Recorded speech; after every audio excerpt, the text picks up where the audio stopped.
Hello and welcome to your go-to Detroit Pistons podcast, The Pistons Pulse, co-hosted by me, Bryce Simon of Motor City Hoops, a former D1 hooper and current teacher, husband, and father of 3 amazing kids. And I'm Omari Sanko for the second Pistons beat writer for the Detroit Free Press. And of course, we're always blessed to be joined by our producer, Wes Davenport. And Omari, I don't even know where to start. You set us up. You went on Twitter and told everybody to come to the Pistons Pulse Live and just vent away about the 2-13 Pistons. I don't know how that's going to play out for us. Maybe the engagement will be good. I'm sure we'll have some really good questions from the chat. So you guys throw it in there. We have our outline. Wes does our thing. We have all of our talking points. But honestly, Omari, I'm not even really sure where this thing's going to go. We may end up talking for 60 minutes about Cade Cunningham. Maybe we talk about Jaden Ivey for 60 minutes. Maybe we talk about what the Pistons could have done with the Joe Harris $20 million this offseason and if that was a bad decision. I don't know. Where do you want to start? You said you wanted to start on Thanksgiving. You want to start with Thanksgiving first? Let's start with giving thanks. Okay, let's start there. The team has lost 12 straight. Everything is in dire straits right now. People are rightfully frustrated and discouraged. So let's start off with some Thanksgiving banter. Bryce, I need to know your favorite Thanksgiving side. My favorite Thanksgiving side. So the very first, I don't know. What are the best options here? I'm not a stuffing guy. I don't like stuffing. Okay. What about, do you do like mashed potatoes? So I like mashed potatoes, but I'm a mashed potatoes with white gravy. I don't like the brown gravy. What's the white gravy made out of? Like, what's the difference? I don't know. You like buy it from the store? It's just like white gravy? No, I think you make it from, I don't know. I've never made white gravy. I know you can make it in the packets, but I don't like that one as much as like homemade white gravy. Oh, it's homemade. Okay, cool. Okay, yeah, I like that. I've made gravy before. It wasn't that great, but okay. I respect that. My favorite side is mac and cheese, and I feel like there's a lot of debate on whether mac and cheese is. I see your face. It's a Thanksgiving side, and that's my favorite. It's a child's meal. No, real mac and cheese is not a child's meal. Like if you what is real mac and cheese? Not the craft stuff. Like if you boil the noodles and you make the roux and you melt the cheese into the roux with some seasonings, and then you put it in the oven and you bake it. And what is a roux? A roux, it's just, if you know how to make gravy, you should know what a roux is. I said I don't know how to make. Omari, listen to me. I haven't made a meal other than breakfast. And the only thing I really make with breakfast is the scrambled eggs. I put the biscuits in the oven. I haven't made a meal in years. I have the ultimate wife. She lets me play around and do Pistons podcasts and game theory podcasts and watch 12 hours of basketball every day while we have 3 kids. And she makes all the food, including grilling. She does all the grilling too. Like I hit a home run, way outpunted my coverage on this one. Well, I'll let Rainey tell you what a roux is, but it's the same process that you start gravy with. You actually don't have to do a roux for mac and cheese, but my favorite mac and cheese has a roux. Wes says homemade mac and cheese is amazing. It's not a Thanksgiving food. So he split the difference, basically. I also am in on this. I didn't get sweet potatoes growing up, but as I've gotten older, I've got around to it and I do like sweet. Also, this is going to be super, not exciting. I like corn. She does wear the pants, young OG 31T. Ranny, my wife, absolutely wears the pants and she controls everything. Anybody who's married understands this. Omari doesn't get this yet. He will someday.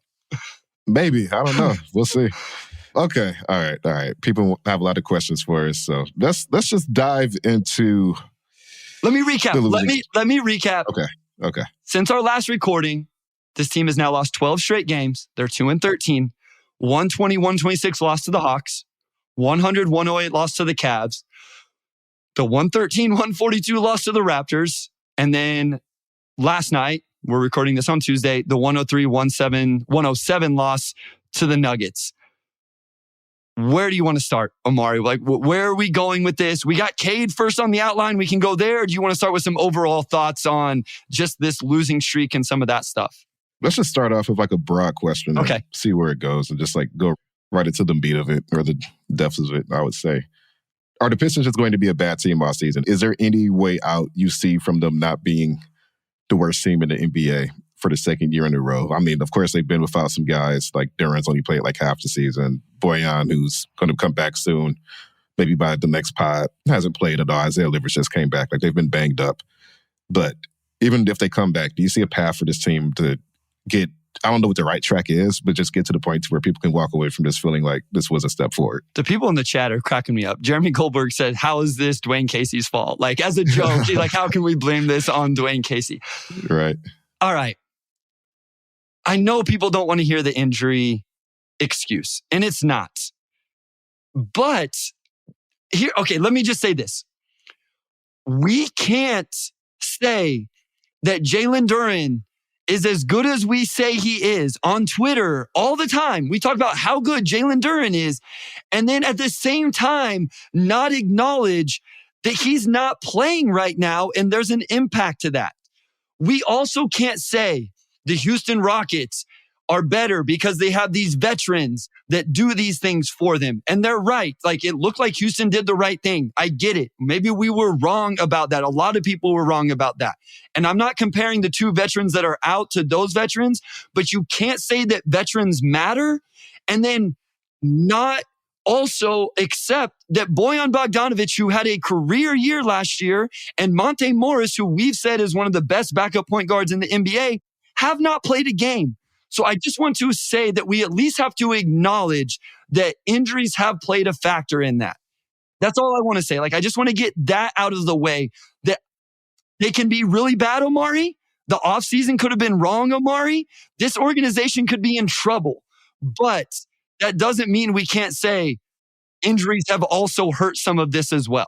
No, so I agree with that. I mean, Duren was arguably their best player through those first 3 or 4 games and was the linchpin behind that really strong start they had on defense. And nobody else on the roster can really replicate what he does. So obviously there's a broader discussion on the big man rotation and, maybe what they could or could not have done in the past. But the roster as constructed really only has Duren, who is, and he kind of fell off, after those first few games. So how much of that is just him being young or how much of that is because of the ankles, I guess we'll find out soon. But there was a noticeable drop-off after a certain point, I thought, from his defensive effort and just overall awareness. And that's kind of when things began to go downhill, I think, for this team.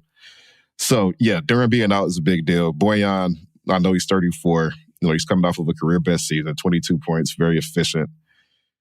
That does make a difference. So if those guys are healthy, okay, maybe they are, I played 15 games, so maybe they're 5 and 10, instead of 2 and 13. Like, would that be fair? Like, you add like three more wins to what they have? Well, here's my thing. What are some of the biggest things this team is struggling with, Omari? This team doesn't have a second scorer. Asar Thompson is second on the team in field goal attempts. I love Asar Thompson and what he does. And if we get to it, we'll have a whole segment on Asar Thompson. If you told me Asar Thompson was second on the team in field goal attempts, I either would have said he was the biggest steal in NBA draft history already as a rookie, or this team wasn't going to win very many games. That's why Bojan matters, is he at least is a bucket getter. The other thing in that is I kind of thought that Jaden Ivey would have been like the second or third offensive option on this team. And he's like 7th or 8th in field goal attempts right now. That's a whole nother conversation with playing time and is it right? Is it wrong? Whatever. At the end of the day, this team needs a second scorer, maybe a third scorer, and they don't have it. Know what else they struggle with, Omari? They turn the ball over all the time. You know what Monte Morris doesn't do? He doesn't turn the ball over and he hits a bunch of threes. And he can, I was going to say he can shoot. And so that's why I think it actually does matter that they don't have these guys. That's all I'm saying. Maybe, let me read these to you as well, Omari, real quick. November 1st at the Blazers. They're up 18 in the first half, 15 at the start of the second. No Simons, no Scoot. They lose. November 8th versus the Bucks. 10-point lead halfway through the fourth. This is the Giannis ejection game. They lose. They have a 15-point lead in the second quarter versus the Sixers. Against the Nuggets, 5-point lead with 9 minutes left in the fourth quarter. No Jamal Murray, no Jokic, no head coach, and they lose. I think that's where my frustration is. Even with these guys out, you could say there could be 5 and 10 even with these guys out. And that's kind of, so I'm, you touched on it. I'm like 2 schools of thought, right? So you have the injuries and of course, they're just lacking a lot of depth. They haven't really had anything at power forward up until they signed Kevin Knox. They get Livers back. So, the team hopes he gets his legs back under him. It could be the 3-and-D guy they need there. And yeah, they're missing a lot of depth right now that they can't replace. And that's not anybody's fault. It's just they've been extremely unlucky with injuries for whatever reason. So, yeah, that has brought down the bottom line. And, when people kind of get into we were told that the team was going to be this and that this season, of course, we didn't accommodate for the amount of injuries that they've had this early. If we knew it was going to be like this, I probably would have predicted fewer wins, because I don't think they would have been able to overcome that. So I guess that's part of it. But then you get to the more frustrating aspects with the turnovers and the fouls. Like, I remember even in the game last night, there were two in the second half by Cade. I think one was just, he was trying to throw an entry pass to Bagley and he just threw it too high. Like, he just threw it over his outreached arm. And then there's another one where he backed into a trap and then turned the ball over trying to get the ball out. And it's just stuff like that. Just those turnovers stack up and they kill momentum. And it just seems like a big reason why, like, going back to the scoring, like, they do need more scores, but their mistakes punish them, I think, disproportionately because they don't have anything they can fall back on. And if Cade's having a bad night, then that's just, Cade didn't have a bad night last game, but just in general, I think it really comes down to him to kind of carry this team when things aren't going well, which is kind of what happened against Cleveland, right? So, yeah, part of it's depth, but also it's just them shooting themselves in the foot. And I've been putting this on Twitter over the last couple days, like looking at net rating.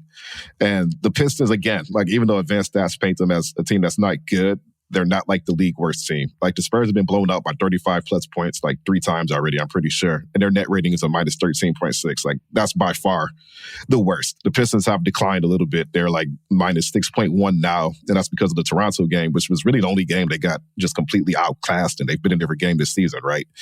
And again, it's the feeling that if they were just a little more disciplined, if they were averaging 12, 13 turnovers instead of 17 or whatever they are now, if they fouled a little bit less, put teams on the line less, even with the injuries, they would maybe have 4 or 5 wins, which then makes you go back to when they get healthier, what can this team do? So it's almost like, it's like a 12-game losing streak. And obviously that's just worst case scenario, 15 games into the season. And yet it still feels like things could kind of turn around if they just really lock down, really play more disciplined basketball and then get some guys back and then maybe find some confidence. Because it just seems like on Sunday, that was one of the first times this season they got punched and they just completely lost it early. And we hadn't seen them do that as much. I mean, it wears you down. I've been a part of a season where we just lost and lost and lost, and it wears you down. And it really, and it wasn't at that level on a national stage with a fan base that's just crushing you. Rightfully so. I'm not saying the fans shouldn't be crushing the team right now. They absolutely should be. I understand everybody's frustration, but it does build on itself over and over. They had those chances, Omari. And I think I tweeted out a couple weeks ago, right after those games, those were the ones they needed to get because you could see the schedule was going to get harder. And then now it's just snowballed. And I'm going to go to the comments just a little bit. Kyle says, Bryce bringing the Chiefs blew the game last night. Extra heat. Yeah, you're right. I went to bed very, very, very upset last night because of that game. We don't need to talk about that. Riley says, just came to say, love the pod, but going to listen in the morning. Appreciate that, Riley. I thought that was going to say, came to listen, but don't like the conversation. So now I'm leaving. So I'm glad it was just, you got other stuff to do and you'll listen tomorrow. Let me ask you this, Omari, before we get into some other stuff, because I think it is important to talk about kind of the things on the margins where the Pistons just aren't very good in terms of 3-point stuff, turnovers, all of that. Knowing what you know now, seeing what you've seen, even not healthy, do you feel like you overthought what this team was going to be? Like, do you still think you jumped the gun on what they could be going back to even if Bojan is healthy? Like, I saw your tweet just a little bit ago, like maybe even Bojan, Monte Morris, and Jalen Duren don't really turn this thing around. Do you think you were a little much, like, I don't know, you thought it was over 30, right? Like, if you had to go back fully healthy, would you still say over 30 wins? I don't think so. And I think the main reason is just because of just the lack of discipline. Like, I think you expected guys to maybe grow up a little bit more than they have. And they've just really been out of control. And like, again, just the turnovers, you lead the NBA in turnovers and just the amount of times they put the teams on the line. And, of course, there's another debate about if they've been treated fairly as well. But they do foul too much. And those are just two things that are really, really, really going to limit your ceiling. Like, when you give teams that many opportunities to get fast break points, you put them on the line over and over. Like, it's really hard to win when you're doing both of those things. And that's been like the recurring issue in almost every single game. So if I knew those things were going to be as problematic as they have been, I would have said maybe 27, like maybe 27, 28 wins. I wouldn't have gone above 30 just because those are issues that are correctable, but they've still struggled with it over the last, pretty much since opening night. And the Pistons are 2-13, so yes, they do have the worst record, but they've also played more games than other people. So I think they're actually tied with the Wizards in wins. But I use net rating because I think that gives you a better idea of how competitive the team is. And they've been more competitive than some of the other teams who are in that bottom tier. So I just use that point to illustrate that this team should be playing better. I don't use that to say that they're not the worst team because they obviously have the worst record. So Derek says, Bryce, every team we play against, they rest their stars and still beat us. So I don't want to hear about Monte. Listen, I get it, guys. Here's the thing. They're already playing from behind, guys. Every game, the other team can rest one of their stars and still have the best player on the floor. So if this turns into a Cade isn't that dude, or overall, Troy hasn't drafted well and the top end talent isn't there, that's fine. But don't tell me that Bojan and Monte Morris don't matter whenever this team needs some help around that. And at the end of the day, every team they play against, or a lot of teams they play against, are still going to be more talented, even if they do rest a star. The Sixers want to rest Tyrese Maxey. They still have Joel Embiid. The Celtics want to rest Jaylen Brown. They still have Jason Tatum, on down the line. So, yes, that matters. But, and then where was the question about what Bojan and Monte do? I think we outlined that. This team needs another scorer. When Asar Thompson is your second guy in field goal attempts, that's not a recipe for success. Now, maybe we all misevaluated Jaden Ivey. Again, that's a different conversation. But I just find it. Now, here's the other conversation, Omari. Maybe we all put too much on Bojan. Maybe at 34 years old this offseason, we should have said, if you're counting on Bojan being the second option on this team, you're destined for a 20-win season. That's a fair argument as well. Maybe they should have traded for John Collins. Maybe they should have overpaid for Kyle Kuzma for 1 year, or one of those guys. I get it. I'm here for those conversations. But just to say that it emphatically does not matter, I disagree with that. Yeah, and it does matter. It's just, when you're missing that type of scoring, your ceiling declines. Look at what Memphis is dealing with. Obviously, Ja's out, so they're probably closer to what Detroit was last season, but they've been terrible. They've been a truly terrible team, and that's just because they have a lot of key role players out. And you could say, well, they still have Desmond Bane and Jaren Jackson Jr., but clearly that's, if that were enough, they'd be winning games, and they're not. So sometimes it really is just, you lose guys whose production you can't replace, whether it's Ja and Steven Adams for Memphis. And, for the Pistons, it's just been not having another guy who could score the ball, honestly. You look at what Cade's been doing, and yeah, there's probably an argument that he could be playing better, even in spite of all the trapping and double teams he's been dealing with. But there's really been nobody to take pressure off of him. And maybe that could have been Ivy had he been playing more early on. I think coaches in general tend to give things 10 to 15 games to gel. And if it doesn't, then you alternate. People will say, I think rightfully so, that starting lineup wasn't working, so maybe you do it sooner. But I think that's the reason why it took a while. I think they're trying to figure things out now. The defense-first approach hasn't really been producing any wins. Agreed. So yeah. So what do you do at this point? Ivy's in the starting lineup. You get Bojan back, and I expect he will start. It wouldn't surprise me if he replaces Asar Thompson, just from talking to Monty over the past couple of weeks and his thinking on the starting lineup. So it's going to be a more offense-heavy group, I think, pretty soon here. And then you still have Isaiah Stewart and Duren anchoring things up front. So that is a very different team, I think, if you have Ivy, Cade, and Bojan starting, because now you have three guys that defenses have to game plan for. And you probably can't chop Cade at all at that point, especially since Ivy could also handle the ball. So I feel like I'm talking myself back into thinking that things could change around pretty quickly, but it's just 12 straight losses. It's just, but you keep shooting yourself in the foot over and over and over. It's just how much of this is just they're lacking talent, and then how much is just this team just lacks discipline, which is, I think, a different argument and a different issue to fix. Yeah, and Resball TV says if Ivy can't show more number 2 traits this season, that is worrisome. I agree. Again, I think that's a little bit of a different conversation, but I'm with you in that if Ivy isn't that dude, and I think that's where, if he's not, that's where I miscalculated. I came into the season thinking Cade's the number 1, Ivy's going to be able to play off him as the number 2, Bojan's your number 3, you put in a defender like Asar as the 3-man, and then Jalen Duren. And again, everybody raves about Jalen Duren when he plays, but we can't factor it in that he's gone, and that contributes to how they play on the floor. I also agree with this, Keith B. The Pistons are still not messing with the play-in with Bojan and Monte Morris. I never said play-in. I'm not saying if Bojan and Monte Morris were on this team that they would be a 500 team. or anything like that. All I'm saying is if Bojan and Monte Morris were on this team, we would see a more competent team that I think would give you a better idea of who is Cade Cunningham, who is Jaden Ivey, who is Jalen Duren. And so I want to touch on this before we go to break, Omari. Me and Wes had this conversation. I agree with my guy Sam on this one. What matters this year for the Pistons is finding out how good Cade Cunningham is or isn't. Is he a bona fide superstar? Is he just a number one option? Is he a number two option? Is Jaden Ivey, as Resball TV just said, a number two option? Or is he a guy off the bench? What is Jalen Duren? My point is, Bojan, Monte Morris, and on to Alec Burks, even a guy like Isaiah Livers, Isaiah Stewart, they help you get those answers. And if we get to the end of this season without those answers, Omari, that is a lost season. Even if we find out this year that all those guys suck. Let's say we found out all four of those guys suck. Well, at least we know what to do in the offseason. Fire Troy Weaver and go on to the next GM and restart because he got all of those picks wrong. Please, nobody aggregate just that that last sentence.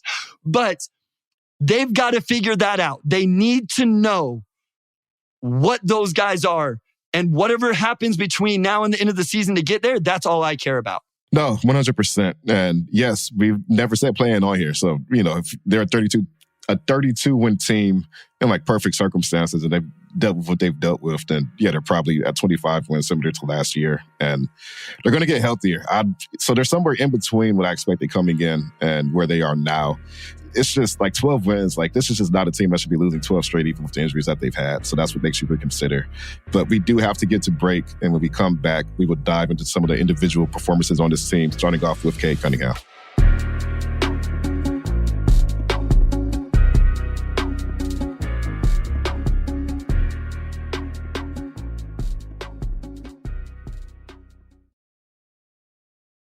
All right, Bryce, we are back with segment 2. Yo, that was smooth, man. That was a really nice transition. But that was your first one because like I've always just kind of done it.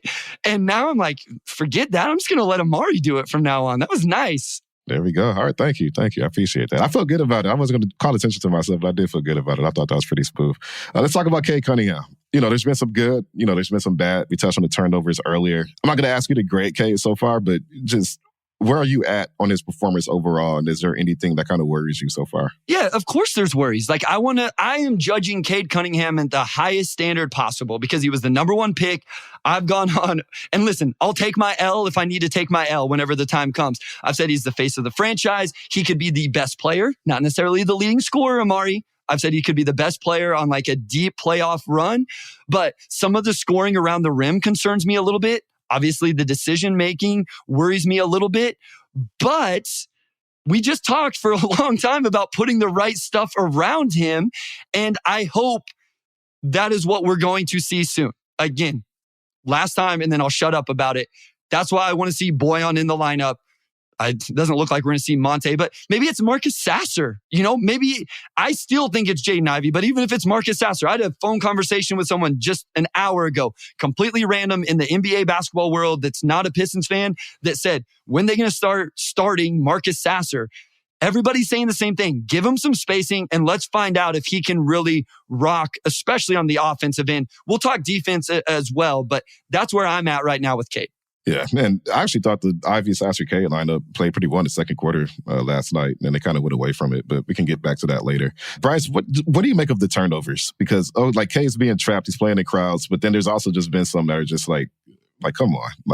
And there's been, I think, probably 50-50 amounts. Like, he's not playing in crowd he's probably averaging around 5 turnovers a game. I guess, what do you make of that? Yeah, I'm a little bit nervous that it's just kind of who he is in terms of a lot of them seem to be careless, Omari. Like I hate to say this, it's almost like he doesn't value the possession. He's not quite as engaged as what you want to see. And so I'm a little bit nervous. I think he's always going to be a high turnover guy, like just in general. But if he can eliminate one of those every 2 games, and then you brought it up with the Marvin Bagley ones, sometimes his passes are just off target. It's making me question a little bit. I thought he was a big-time passer coming out of Oklahoma State. I wonder if maybe I was a little bit too high on what he was as a playmaker, decision maker, and those type of things. And again, Jaden Ivey can help with that, right? Like you let Jaden Ivey do a little bit of stuff with the ball in his hands, and maybe Cade can play a little bit off ball. I've seen some people go as far as saying like he's a true like shooting guard. I'm not going to go there, but I'm okay if he has to play off ball a little bit. So I just want to see him rein it in a little bit. I would like to see that, because the other thing, Omari, just because the lane is crowded doesn't mean you have to turn it over. Like if the lane is crowded, somebody's open. Now, it may be Asar shooting 14% from three and he's not going to make the shot, but that doesn't mean you throw a lob that gets stolen or you try to dribble through everybody. Resball TV again brings up that I did think in the last game, he tried to get to the free throw line and play through contact. That was really good from Cade. That is definitely another huge, this may be the biggest area for me is how he finishes around the rim and getting to the free throw line. I have some of those numbers, but I'll let you go first. Yeah, no, I think that's a good point to touch on. I'm sure a lot of people, somebody sent it to us on Twitter, this story from Zach Krim from The Ringer on just kind of dissecting Cade's numbers. Oh, yeah. That, he has the stats, like just the raw counting stats, points, assists, and whatnot, but the efficiency has not been there. And, he's going cold from three a little bit after a hot start. And, obviously the turnovers, but really it's the lack of efficiency at the rim and then the lack of free throws, I think, are his two main issues when you look at true shooting. Now, I will say true shooting obviously is biased toward players who get to the line at like a really high rate. So maybe for Cade, it's better to use like EFG, which will probably just weigh his preferred method of scoring a little bit better. But those are troubling trends. And I think when you have a guy who is a number one, like a true number one, those guys can typically score the ball in any scenario. And that's not Cade. So I would say after 15 games, I'm probably at the point to where you do reevaluate the type of player he is. Like, is he somebody who needs a ball handler next to him?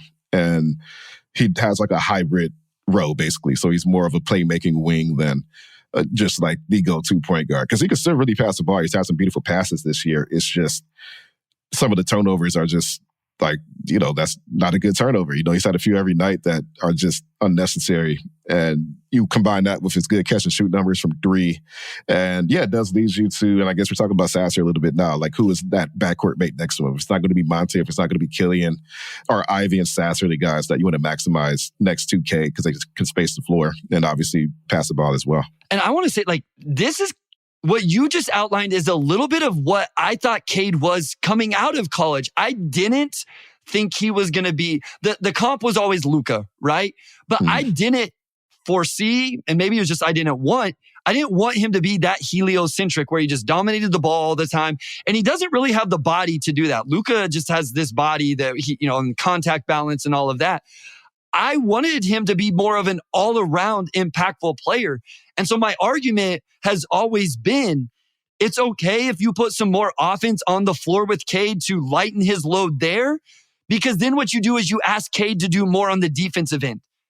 Right now, you have to hide Cade defensively because he's doing everything offensively. But if you have what I think we thought Jaden Ivey was going to be offensively coming into the season, even though we haven't necessarily seen it right now for all the reasons everybody knows.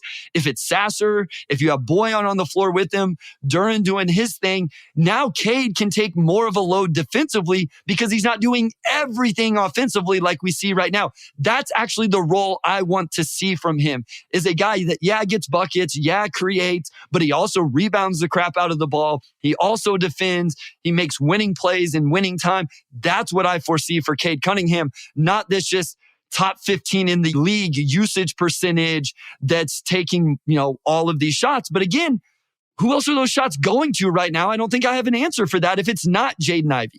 And I've used this comparison for him before, but he could just be like a Jimmy Butler type, right? Like he may just be like a pretty, like Butler's better than pretty good during the regular season, but he's probably not a top 10 guy during the regular season, but he can elevate his game when needed.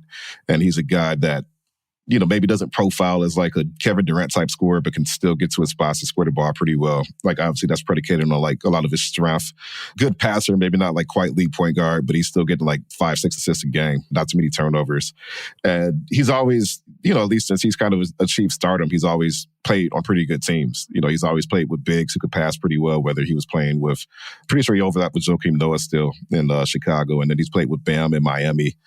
Like, that could be more Cade, right? Like, he's a guy who steps up when the lights are brightest, and he may underwhelm in some ways during the regular season, but still his two-way ability is extremely valuable, and you just want a point guard next to him. Like, that could be more of his archetype, which I think is completely fine. But I've kind of seen that for a kid. I've even compared him to like Paul Pierce, right? Like, guys who are still stars, still very deadly, but they're also guys that you kind of need a little bit more around them to maximize their potential and skill set. I also want to give the around the rim numbers. So this is via Basketball Reference. Cade is 54% from the rim to 3 feet and 38% from 3 feet to 10 feet. I realize these guys that I'm going to compare him to are like elite players in the NBA. But again, that's where I want Cade to eventually get. Luka is 73 and 50. SGA is 65 and 45. Jason Tatum is 69 and 40. So like those numbers are fairly low for Cade. And that's why the efficiency and the metrics don't love Cade is he doesn't finish super high at the rim right now. He hasn't been getting to the free throw line at a high rate, although he did on Monday against the Nuggets, and he hasn't shot it well from the three-point line. Like those are the margins where big-time scorers, big-time players really make their hay. Like a guy like Tyrese Maxey bangs a bunch of threes. And so that helps his efficiency when he's shooting it well. Obviously, 3 is worth more than 2. Like we all understand this. And Cade just isn't doing those things to help himself out. So I think we've seen some improvement. But again, I want to see the lineup around him to just be able to say emphatically, Cade is or isn't this kind of player. He can do this or he can't do that. I'm not sure he's been fully given that opportunity to show that just yet. And I agree. It's been, for his skill set, it's been, that's an ideal situation pretty much since earlier in the season. Like even just not having Duran, who I thought has developed really good chemistry with, kind of hurts a bit because Bagley's been good, but you give up a little bit with Bagley just as a, passer and defender. And you're always giving something up. Like I feel like Cade and Stu probably haven't had the pick and pop chemistry that they've needed to have. And part of that's just because Stu can be a hesitant shooter at times. So there's still a lot, I think, that they are figuring out. Let's talk about Ivy. I mean, like obviously he came off the bench up until 2 games ago. He missed a few games with illness. I'm glad we can move past the conspiracy theory aspect of all that. And he played really well last night. I think he shot 7 for 8 or 7 for 9, 17 points. Like he's been good. Have you seen, like, we don't even have to get into like his role. He's in the starting lineup, so we don't have to dissect all the bench stuff. But have you seen enough from Ivy to think, even if he's not a true number 2, that he can be maybe the quote-unquote point guard this team needs and can kind of help Cade's life easier? Well, I don't think he can be the point guard, but I think he can be the guy that plays next to Cade, Omari. Yeah. And listen, the defense, it's interesting. I got called out on Twitter the other day for kind of bringing to light Ivy's defense. And my tweet wasn't even supposed to be about that. It was literally just an interesting, I'm wondering how Monty is going to handle this back-to-back sequence from Jaden Ivey on the defensive end. I didn't mean to like call him out. I was just like, hey, this has been the narrative and this has been the storyline. And here it is playing out in real time. Is Monty going to leave him in the game or not? Monty actually left him in the game and ran a play for him after the timeout. I think Jaden Ivey's been pretty good offensively. Like maybe I'm crazy here. Every single one of my game notes, and I keep notes for every single game of the season, essentially is like Jaden Ivey pressures the rim. Oh, hey, Jaden Ivey pressures the rim. There's Jaden Ivey pressuring the rim again. And you know what else, Omari? He's gotten better at it. We talked at length either at the end of last season or over the offseason about how much better his field goal percentage would look if he would just make some of these layups right at the rim. Well, you know what he shot last year from 0 to 3 feet? 58%. You know what he's shooting this year? 0 to 3 feet? 79%. 3 to 10 feet? That's higher than I thought. Wow. Yes. 3 to 10 feet last year? 33%. 3 to 10 feet this year? 47%. Now there's a huge sample size, issue, quote unquote, with that. But in the sample, in the data we have this year, he's improved with that stuff. I want to see it. Again, I want to find out what he can be offensively. And I have a feeling, I have an inclination that we're going to. Like, I think maybe this is kind of over. I think he's going to stay in the starting lineup. We're going to find out how good he can be. No, I agree. I just put his numbers up on cleaning the glass. And yeah, that 81% at the rim. Cleaning the glass does not account for like blowout scenarios. So, whatever Ivy did on Sunday is probably not being counted in this. But otherwise, the Pistons have been pretty competitive. But his at-rim percentage among combo guards, 81%, like is in the 96th percentile. He's shooting around 40% from three. That's the 77th percentile. And then his effective field goal percentage is 61.7, which is in the 94th percentile. So obviously he doesn't have the volume of like a number one or a number two, but the efficiency has absolutely been there. And that's a guy that you probably want to have the ball a lot more, honestly. Like, allow him to continue to pressure the defense, get Cade open on the perimeter, allow him to maybe take on more of that playmaking responsibility, because Denver didn't really know how to account for him. Like he was kind of doing whatever he wanted. And he really has improved his offensive game. Like we talk about his defense, but offensively he has just about done everything that he needed to do compared to last offseason. He's shooting the three better, finishing better. He's more aware, I think, of his speed and the angles he needs to take to finish. Just like all that kind of nuanced stuff that takes time to learn when you're in the NBA. Some guys figure out immediately. Some guys it just takes a little bit, and I think that's fine. But Ivy conceivably could, I think, solve some of the offensive issues that they've had, as long as he continues to have that role and the autonomy to take those shots. So QT says Ivy's effort is solid. His defensive instincts and awareness just are incredibly low. Like, I don't disagree with that. I do think he plays hard. Like, he tries. He has the athletic profile. It's just, there's a lot of times where he's not doing the right thing or he's not in the right spot. My point was, with the story a little bit ago, I think everybody's watching his defense, though, because of this has been the storyline and the narrative around it. And it has got a little bit unfair because we break down his defense at a level. I don't know that we watch anybody else's defense other than Asar, but Asar's is all, he's incredible. Like, he's awesome. And we may or may not get to talk about him or not. I don't know, but he's obviously been amazing.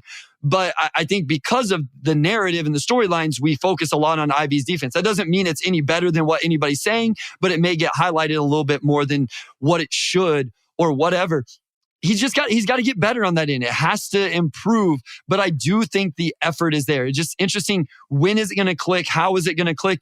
But in fairness, I have it in my notes as well. Every single game, Omari, this team struggles off the ball with communications and switches and just simple things. I think it was 2 games ago. The first 2 plays of the game, they just messed up simple back screens that either were a switch or not. It doesn't matter which. You just have to communicate it, and they didn't do it, and they gave up open looks. It happens every single game, and that's essentially everybody on the roster that's not doing that very well.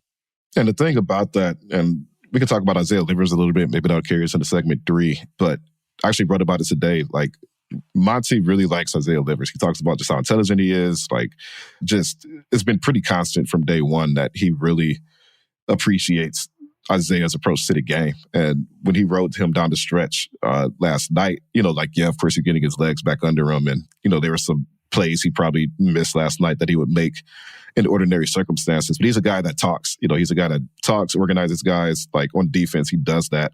And that's always going to endear him to coaches. Like, I think that's even something Dwayne said, like, last season, is that he's just a guy who coaches like because he does the things that coaches want to see.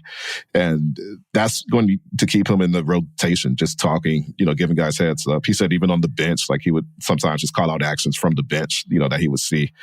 Like, that stuff is going to help. And I think we're going to see a lot of him at the 4. I think Monty saw that game and he was just like, we're just going to put Isaiah Livers out there and let him get his legs back under him. Honestly, like, there's an argument that Bagley maybe could have finished, but that's something Isaiah does bring, and I think he can help the team on defense, especially when Durant comes back as well. Chuck Brewer says, I didn't watch last night. How did Livers look? I thought he was just okay. Like, it was his first game back in a long time. It is what it is. Like, it's fine. He missed some shots. I think he made his first pull-up jumper. I'm not going to judge it. My biggest takeaway was, you already said it, Livers played down the stretch of a really close game. Out of all of the guys Monty did have available to him, he picked Isaiah to finish that game.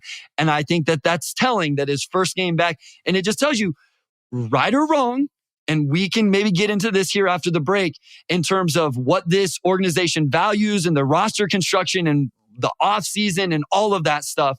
They think Isaiah Livers is an important cog in this wheel and what this team can do.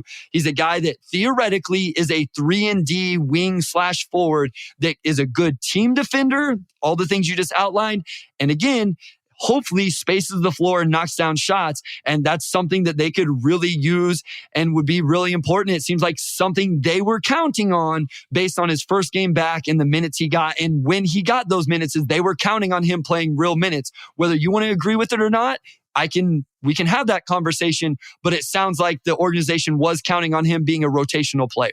No doubt. I mean, I thought it was telling too that he essentially fully replaced Kevin Knox in the starting lineup. You know, Knox has actually been playing pretty well, but I think it also kind of shows what their thinking has been at the four, and they just couldn't really act on it because of injuries, but they do want a four who can be like that 3-and-D guy.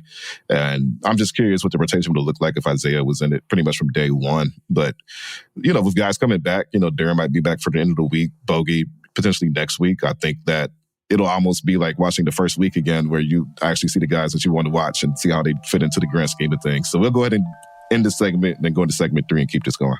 Yeah, that sounds good. We'll be right back after this short break.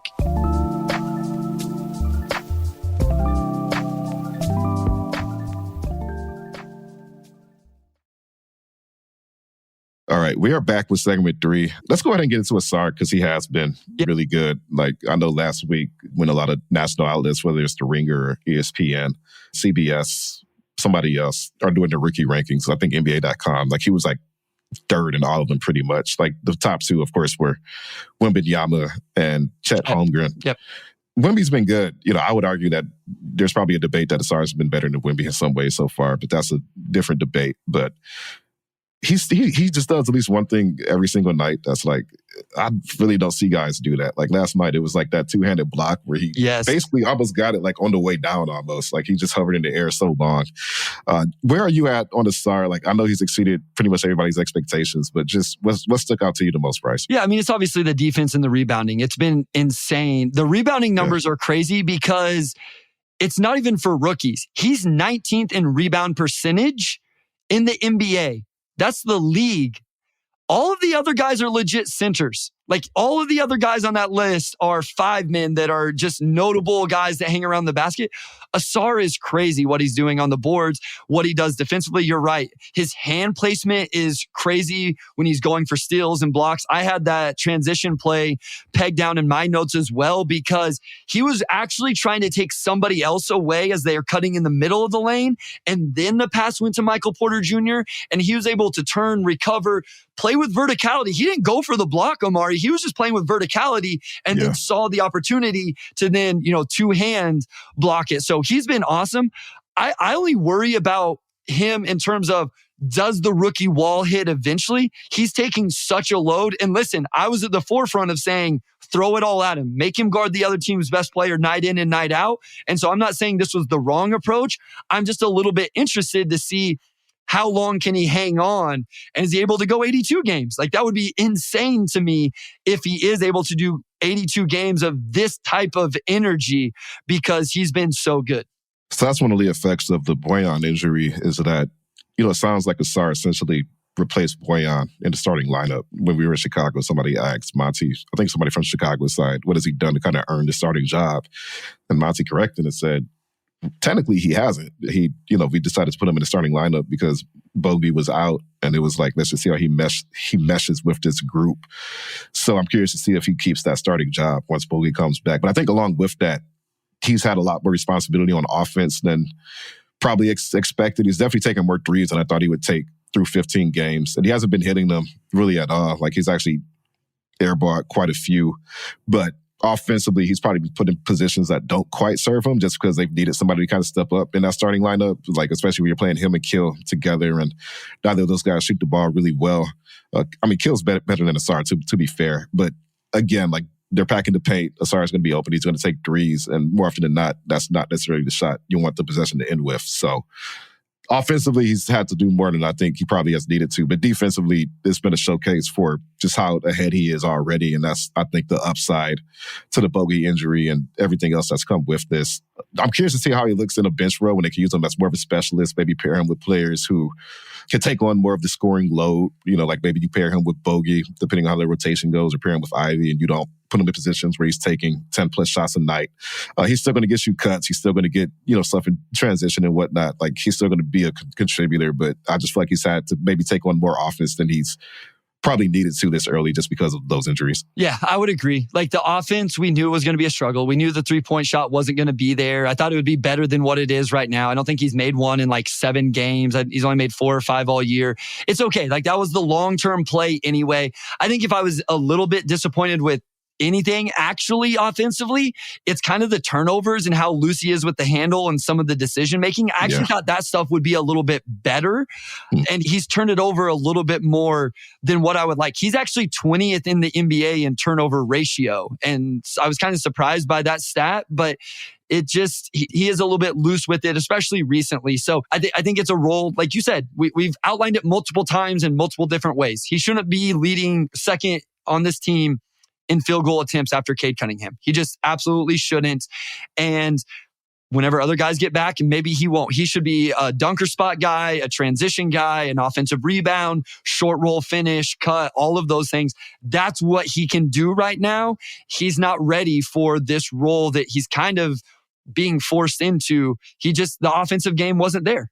I want to see Asar as a small ball 5 at some point. And I said this, I feel like really early in the season or maybe the week before, like about him potentially being a really good power forward, and I still stand on that. But the stuff he's able to do, he's able to play just so much taller than his height just because of his understanding of verticality and how quickly he leaps. I just wonder, like there's going to be guys who don't want to play him at center or even at power forward against, depending on matchup, but guys have struggled to even post him up. Like it's just been a lot of areas I think he's shined, and I do wonder if he eventually becomes more of a big on this team than a wing. But he's so versatile that I think he can do a little bit of everything. So I agree. Like the handle could be tighter. He needs to shoot, but everything else I think has been pretty impressive so far.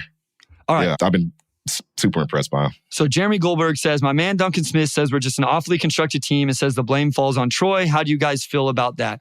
So here's what what can this team do now, Omari? Like, what is the move moving forward for the Pistons? Is it let these guys get healthy and figure it out? Do they need to make a move right now? Like, do they need to go try to find the trade that makes it happen? Or what was the miscalculation over the summer? Because listen, it looks like there was a miscalculation. Everybody wants us to take our L's and say, hey, all you guys do is say, sing Troy Weaver's praises and all that. I don't think that we've necessarily done that, but I didn't sit here and critique the offseason, Omari. I didn't have major qualms about it. I was like, hey, there's some things here that make sense. But again, Ivy hasn't proven to be the guy we thought he was going to be, or at least the guy I thought he was going to be. Boyan hasn't played. There's injury history with some of these guys. Maybe they didn't take that in. Is that the answer, Omari? Was it, why did they count on these guys at this age being able to take this offensive load that they need? Maybe that's where they messed up this offseason. Yeah. I mean, to essentially not get anything from Joe Harris or Monte Morris so far is like really tough.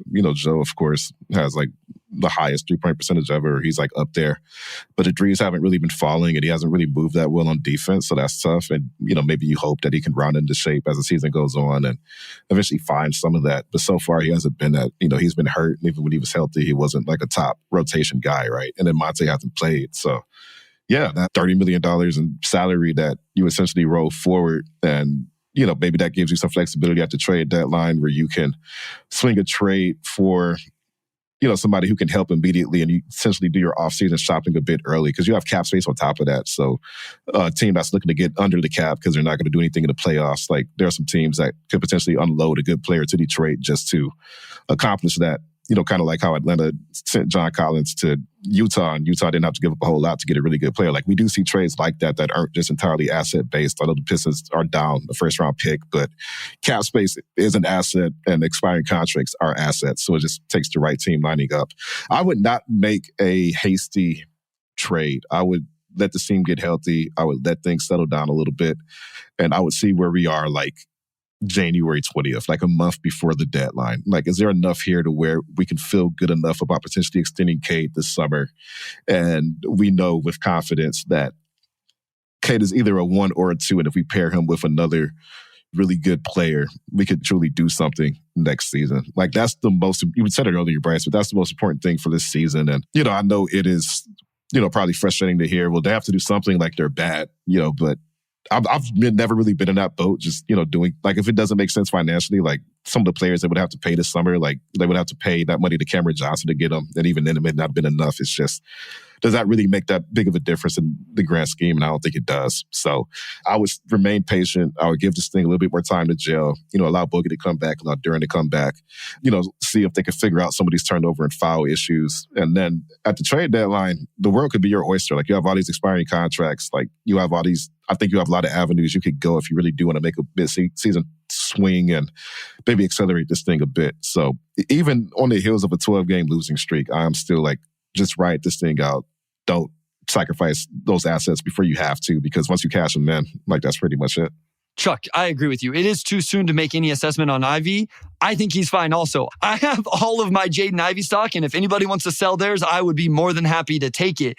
I'm just saying, part of why I was okay with the summer and not going after a Kyle Kuzma or a Karis LeVert or a Lonnie Walker or Malik, whoever, these guys who maybe if you go through, like, those are the names I came up with. So everybody that says the Joe Harris thing was a waste and they should have spent their money on quality guys that could help, these are the names we're looking at.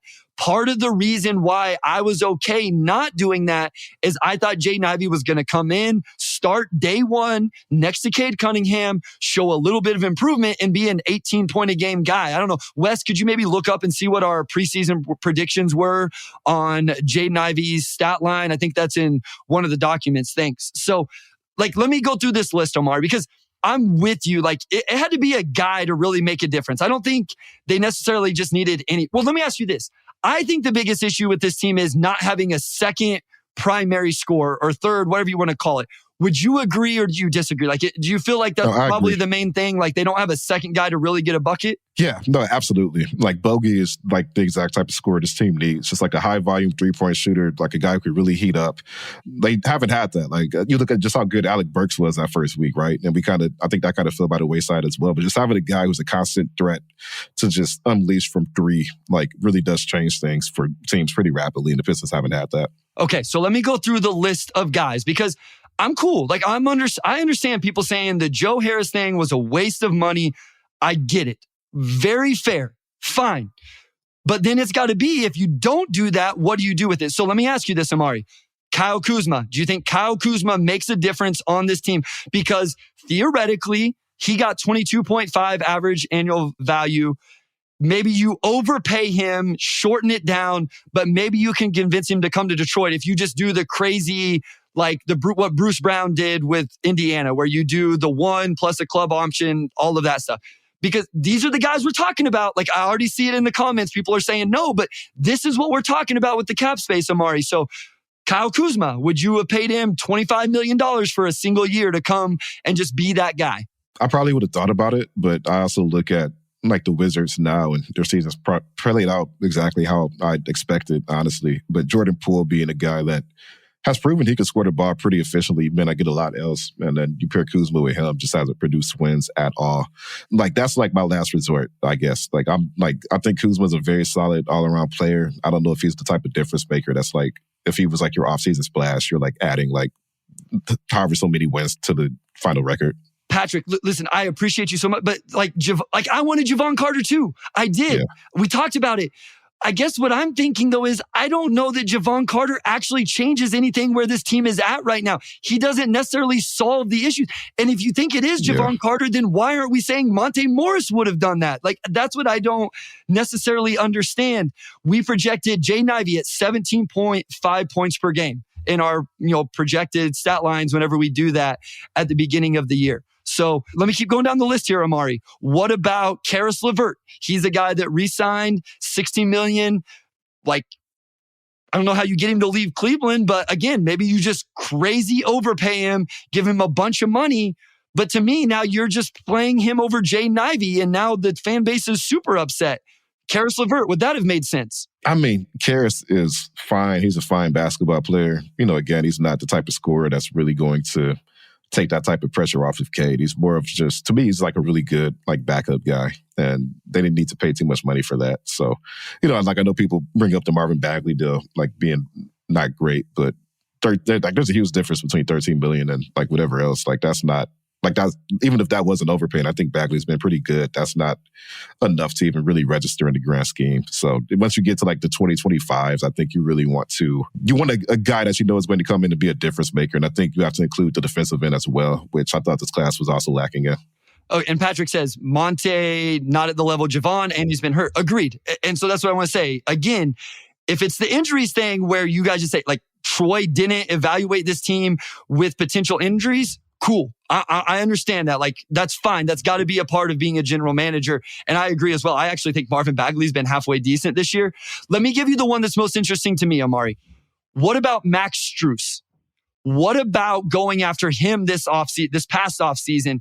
This is the one that intrigues me a little bit.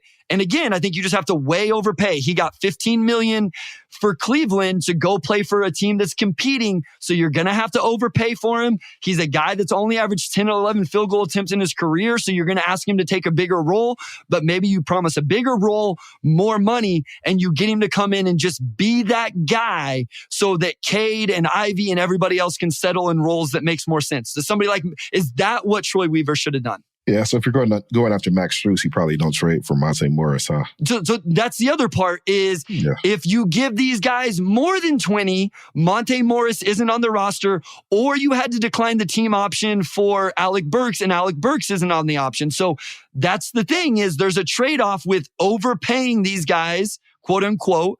As our friend Keith Smith says, you can't overpay somebody on a 1-year contract, but it would have affected being able to bring in another one of these guys that they did. Yeah, and just seeing how Strus came out gunning against the Pistons last Friday, like that's when the game kind of changed in Cleveland's favor the first time because he couldn't miss. Cleveland as a team just shot really hot, but Strus I think kind of got that ball rolling. And now that's the type of guy that you look at like, okay, like $15 million is good money for like a good role player. We saw what he did in the playoffs. He's a guy that could hit big shots, step up to the moment. And that's the type of player you can like pair next to Cade and like feel pretty good about, right? Like if Strus gets a couple threes, he's getting extremely hard closeouts because he can be a really dangerous shooter. So that's more of the range that I probably would have been comfortable with salary-wise just based on that class. Yeah, I mean, like Cam Johnson got 23.65 average, and he has an injury history as well. And again, he's a guy that's only taking 10 to 12 field goal attempts per game in his career. I guess my point was, we have a bunch of dudes already taking 8 to 10, 11 field goal attempts a game, Omari. The Pistons actually have 8 guys taking between 8 and 10.3 field goal attempts a game. I think this team is missing the guy that can take 15 or 16 and get you 20 points. And so I'm all on board. If you can tell me the guy that for the money, he wanted to come to Detroit and they could have used their cap space on that, you give me that guy and I'm all on board. I'll say Troy Weaver made a mistake and they should have signed that guy because you probably shouldn't have counted on a 34-year-old Boyan, a second-year Jaden Ivey, and all of that stuff. Like that's what the Rockets did, right? The Rockets, what was the Rockets' biggest issue, Omari? They needed a point guard.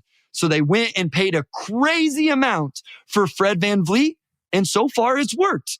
So I get it. If that's what you say that should have happened for the Pistons this offseason, that Troy Weaver, quote unquote, failed not doing that, I'm cool with it. I'll agree with you. No doubt. No doubt. So we have 1 more minute left, Bryce. What else can we give on this thankful week of thanks? You want to go back to Thanksgiving? No, let's stick with Pistons. What am I thankful with the Pistons? Yeah, let's find something to be thankful for this day. All right, I got to look through the roster right here. You set me up on this. This isn't on the outline. It's not on the outline. What am I thankful with for the Detroit Pistons? I mean, Isaiah Stewart shooting 41% on almost 4 attempts from 3. I'm thankful for that. That's good. That's a good one.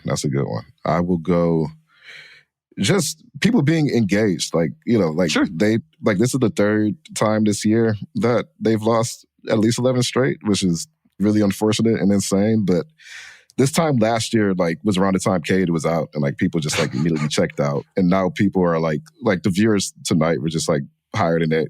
It was amazing. It was awesome. And this is a team that's lost 12 straight. And it seems like people are more engaged. What is going on? So, we appreciate everybody who joined the live show tonight. And, I guess we'll see if this thing changes, right? I think there's been a lot of good so far this season. I think along with that, there's been a lot of bad. They've lost 12 straight and nowhere to go but up. So we will see what happens from here. But we're thankful for our viewers. We're very thankful for our viewers is what I was getting at. No, 1,000%. And that's what, Chuck, I only bring up the Rockets because that's what everybody brings up to me. Listen, this is therapeutic for me. I don't know how I came off tonight. Maybe I came off a little more negative than normal, but I just love talking about it. I've been thinking about it all day. I've been waiting for this all day, Omari, for us to just talk through it and all of that. So I was excited. I love the engagement that we're getting. This, I think it was one of our most highly engaged episodes all season. So Omari, I appreciate it. Wes, I appreciate you. The listeners, we appreciate you. I don't know. I had a lot of fun. So I always enjoy it. No, I have fun. I mean, we always have fun. I always feel like the hour goes back really fast. And next week's episode should be interesting because we only have 2 games to talk off of. So will we be talking about a 14-game streak, or will we be talking about some guys came back and now they actually broke that streak? So maybe people in the chat will have something to be thankful for next week. So I guess we'll see. Absolutely. Take it away, my guy. All right. I will go ahead and close this out. Big thanks to our audio producer, Robin Chan, our editor-in-chief, Nicole Avery Nichols, our executive producer, Anjanette Delgado, and our sports editor, Kirkland Crawford. Also, big thanks to Wes, who we're always thankful for. And we'll talk to you all next week.